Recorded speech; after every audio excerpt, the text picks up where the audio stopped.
Hi, எல்லோரும் நல்லா இருப்பீங்கன்னு நம்புகிறேன்.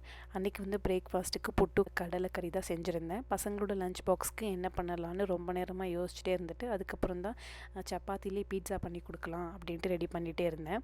அதுக்கு வந்து நான் மேலே போடுற வெஜிடபிள்ஸ் பெருசாக ஒன்றும் போடலை. இதை நான் ஃபஸ்ட் டைம் ட்ரை பண்ணுறதுன்றதுனால வெறும் கேப்சிகம், ஆனியன் மட்டும்தான் போட்டு செஞ்சுருந்தேன். ஆனால் பசங்களுக்கும் பிடிச்சிருந்தது. லஞ்ச் பாக்ஸ்க்கு தான் வித்தியாசமாக யோசித்து பண்ணணுமேன்ட்டு எப்போ பார்த்தாலும் யோசிச்சுட்டே இருப்பேன். இப்போ வந்து டின்னர் பிரேக்ஃபாஸ்ட்டுக்கு கூட நான் வந்து ஏதாச்சும் ரிப்பீட்டடாக செஞ்சாலே போதும், மறுபடியும் இதேவான்னு கேட்குறாங்க. எஸ்பெஷலி தோசை செஞ்சுட்டேன்னா போதும், மறுபடியும் தோசையா அப்படின்ட்டு கேட்டுகிட்டே இருக்காங்க பசங்க. நான் வந்து மோஸ்ட்லி எல்லா நாளும் தோசை செய்வேனா இல்லை, 3 days ஒன்ஸ் இல்லை 2 days ஒன்ஸ் தான் தோசை செய்வேன். அதுக்குவே திரும்ப செய்கிறீங்களான்னு கேட்பாங்க. அதுவே நான் இப்போ சப்பாத்தி செய்கிறேன்னு வச்சுக்கோங்களேன், கண்டினியூஸாக 3 days செஞ்சால் கூட திரும்ப ஏன் சப்பாத்தி செய்கிறீங்கன்னு கேள்வியே வராது. நான் வந்து சின்ன வயசில் இருக்கும்போது எங்கள் அம்மா கிட்டே மறுபடியும் உப்புமாவா அப்படி தான் கேட்பேன். ஏன்னா மோஸ்ட்லி அது உப்புமா செய்வாங்க அப்பப்போ. உங்கள் வீட்டில் அது மாதிரி ரிப்பீட்டடாக வர டிஷ்ஷஸ் என்னென்னு சொல்லுங்கள். பாய்.